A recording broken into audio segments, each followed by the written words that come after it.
도곡동 재력가 할머니 피살 사건의 용의자가 드디어 검거가 됐습니다. 저희는 이 속보에 대해서 아주 상세하게 여러분에게 잠시 후에 단독으로 전해드리겠습니다. 그뿐만 아니라 박근혜 대통령도 오늘 귀국해서 첫 번째 일정으로 리퍼트 주한 미국 대사의 병실을 방문을 했었죠. 그리고 지금 박근혜 대통령의 지지율이 다시 오르고 있습니다. 이런 문제 과연 왜 그럴까? 종합적으로 오늘도 여러분께 자세히 분석해드리겠습니다. 신율의 시사탕탕 오늘 순서 시작합니다.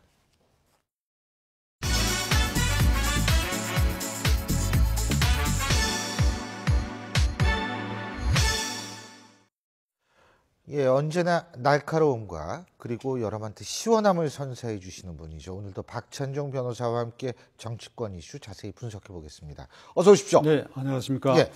자, 먼저 오늘 그 박근혜 대통령이 귀국해서 제가 앞서도 말씀드렸지만 귀국하자마자 리퍼트 주한 미국 대사를 방문했는데요. 먼저 화면 보시고 얘기 계속 나눠보겠습니다. 비슷한 일을 2006년에 당하고 또 바로 이 병원에서 2시간 반 수술을 받았는데 이 대사님도 같은 일을 당하셨다 생각하니 더 가슴이 아팠습니다. 영상에서 같이 갑시다 이렇게 하신 글을 보고 우리 국민들 마음에 그 울림이 있었던 것으로 알고 있습니다. 앞으로 한국과 미국 양국의 더 큰 발전을 위해서 영원히 같이 갔으면 합니다. 예, 박근혜 대통령이 첫 번째 리퍼트 대사를 찾아갔는데 중요한 것은 그만큼 한미 관계에 이상이 없음을 실제로 대통령으로서 손수 보여줘야겠다라는 그런 생각 때문이라고 저는 생각을 합니다. 한미 관계 제가 볼 때 이 사건으로 이상이 있어서도 안 되고 있을 수도 없는 거 아니겠습니까? 어떻게 보십니까? 지금까지 최근에 와서 매끄럽지 못했다고 생각합니다. 예. 그러니까 전통적 한미 우호 관계가 전혀 이상 없고 튼튼하다고 하는 정부 발표에도 불구하고 예. 이상 기류가 조금은 있었지요. 우선은 한국 정부가 사드, 예. 고고도 미사일, 예. 북한의 미사일 공격에 대해서 아주 높은 데서 이걸 방어하는 예. 그 방어망 설치를 중국의 눈치를 보고 미국의 요구를 정면으로 지금 수락하지 않고 있는 상태가 상당히 계속됐고 예. 또 미국이 주도하는 환태평양 경제협력기구와 중국이 주도하는 아세아 투자개발은행 이 양 사이에서 한국이 어느 쪽도 쉽게 선택 못하고 미국 쪽으로 쉽게 안 기울어졌다 하는 이런 것 때문에 매끄럽지 못한 상태가 계속되어 왔고 그 징표로서 윈디 셔먼 그 여성 국무부 정무차관입니다. 차관이 예. 최근에 말하기를 과거의 적을 비판함으로써 얄팍한 박수를 받는 일은 쉬운 일이지만은 예. 얄팍한 박수를 그랬던가요? 값싼 박수입니다. 그러니까 값싼 박수를 받는 것은 쉬운 일이지만은 그것이 현재의 국가 간의 이익에 도발이 될 수도 있다. 그러니까 이 말은 정말 답답하게도 이 시점에서 정권 책임을 지고 있는 박근혜 대통령으로서는 황당하게 들렸을 가능성이 있고 어쩌면 우리가 이 말은 모욕으로 받아들여야지요. 그러니까 과거사 정리에 있어서 2차 세계대전의 전성국인 태평양에서 전성국인 미국이 패전국인 일본에 대해서 한국과 중국 기타 동남아시아에서 벌어졌던 일본의 전쟁 범죄 행위에 대해서 준엄하게 책임을 안 물은 부분도 있는 거예요. 네. 사실은. 그러니까 이런 것까지 생각하면 좀 황당한데 어쩔 수 없는 일이고 그리고 이제 오바마 대통령이 최근에 한국이 중국과의 경제 관계를 발전시키는 것은 환영할 일이지만은 한국의 안보와 번영의 기초는 미국이다. 아주 단정적으로 얘기해버려요. 예. 이게 사실이거든요. 우리는 약소국이야. 그러니까 김대중 대통령께서도 흔히 이게 오해하는 사람들은 좌파 수장이 아니냐 이랬지만은 본인은 한미 동맹 관계를 기본으로 했어. 이게 존중되고 그 기반 위에서 대중, 대러, 대일 외교 정책을 펴야 된다고 확고히 했고 노무현 대통령도 대통령 되기 전에 유세 과정에서는 반미 자주화 노선이라는 걸 젊은 학생들 앞에서 얘기했거든요. 미국 안 간. 반미면 어때? 이랬단 말이죠. 그 표를 많이 모았는데 막상 되고 나서는 그게 그렇게 자주화라는 말이 감상적인 내용만큼 쉽게 실천이 안 되는 거지요. 그러니까 한미 FTA 할 수밖에 없었고 제주 강정기지도 사인을 했거든요. 그러니까 이런 기반 위에서 이 한미 관계에 약간의 이 어긋남이 있었지만은 이번에 리포트 대사 이 피해 습격 사건으로 나는 한미 관계가 더욱 공고히 되는 계기가 됐다. 그 점은 한국 정부가 대사 개인에 대한 공격일 뿐 아니라 한미 동맹 관계에 대한 공격이라고 이 사태를 격상시킨 데 반해서 미국은 오히려 축소해서 얘기했지요. 개인의 돌발적인 우발적인 사건이다. 그러니까 미국 입장에서 봐서는 이번에 한국과의 외교관계 껄끄러움이 이 한 방으로 어느 정도 수습됐다고 볼 수 있고 한국 정부도 어쩔 수 없이 그 방향으로 찾아가 들어갈 수밖에 없었고 부차적으로는 이 사태가 박근혜 대통령 지지율 상승에 도움이 됐다. 근데 그 지지율 상승, 자, 지지율 CC 한 번만 보여주시겠습니까? 예. 자, 지금 이제 지지율 보이실 텐데, 이게 수직 상승을 하고 있습니다. 38.7에서 40.3. 그런데 중요한 것은 이게 소위 말해서 그 중동 순방의 결과 때문에 이렇게 올라갔는지 아니면 리포트 주한 미국 대사에 대한 테러 공격에 대한 어떤 이 중도층의 보수화, 예? 그래서 보수층이 더 넓어지고 있는 그 현상 때문에 그런 건지 그걸 모르겠어요. 대표님께서는 어떻게 보세요? 양자가 다 혼합됐다고 생각합니다. 그러니까 순방 전에 있었던 일을 생각해 보면 인사 문제, 국회의원의 겸직 문제, 국회의원의 정무특보 임명 문제, 그다음에 경제 문제 꼬인 게 많잖아요.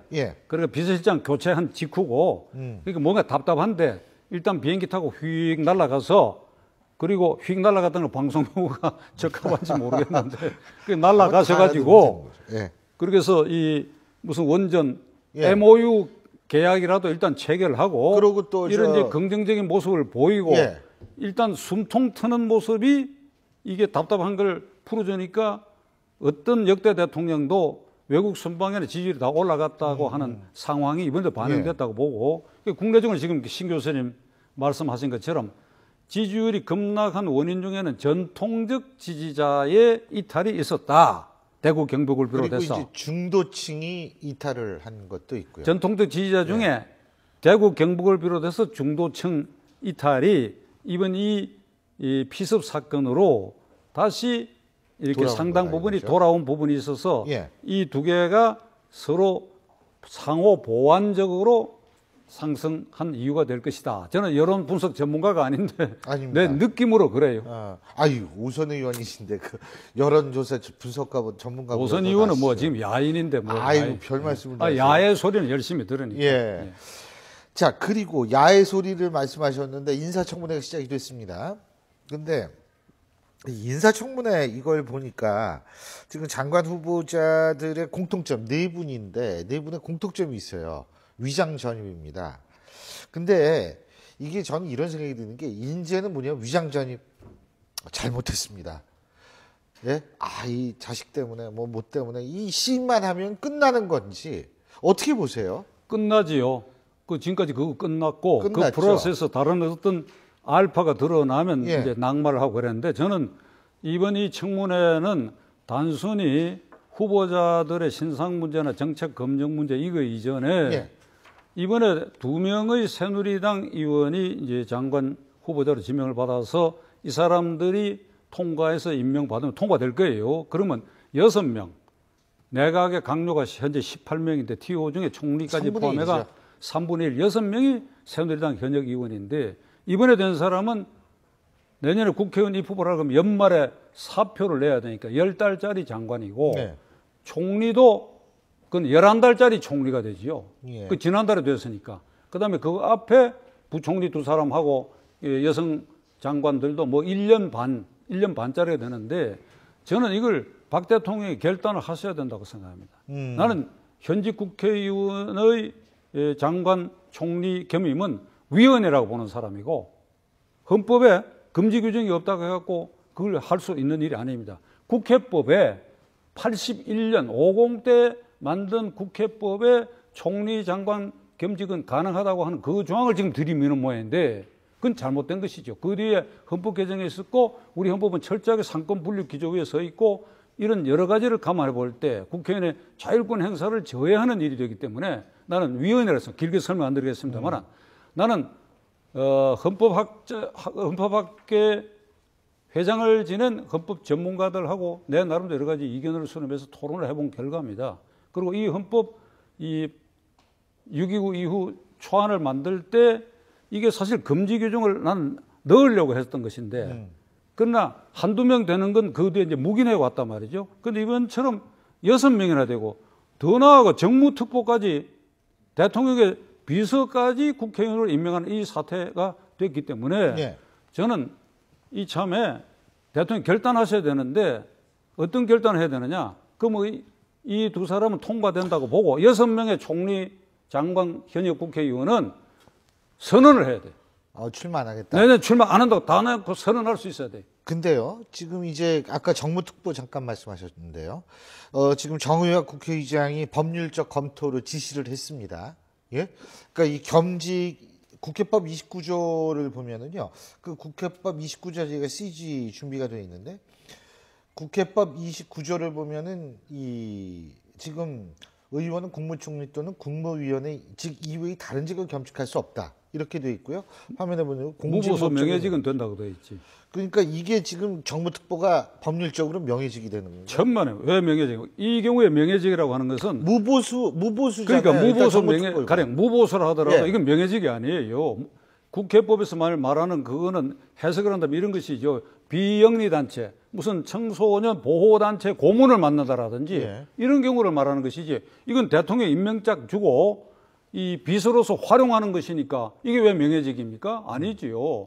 그러니까 이번에 대통령께서 이 이병기 실장을 새로 앉혀서 예. 뭔가 쇄신 분위기가 지금 이렇게 싹 트고 있잖아요.